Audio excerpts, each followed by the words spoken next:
Thyroid प्राय दुई प्रकार हो पारे थायरॉइड हाइपोथायरॉइडिज्म एवं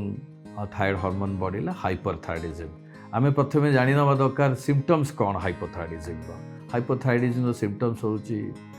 ओजन बढ़िबा भोक कम हवा सो भोक कम कम खाद्य खाई कि जदि ओजन बढ़ू थाए ताले आमे भाबी नवा दरकार कि पेशेंट रो थायरॉइड हाइपोथायरॉइड रोग थाई पारे ता छड़ा मुह फुलिबा गोड़ फुलिबा एवं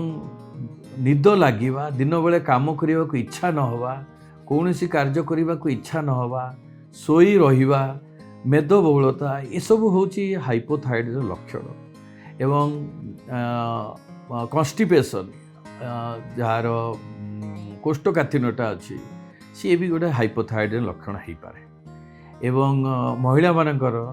जदि पीरियड रो प्रॉब्लम हुए जदि बेसी पीरियड हुए जहाँ को आम कहू मेनोरेजिया बा पॉलीमेनोरिया ताहले भी हाइपोथायरॉइड लक्षण हो पारे।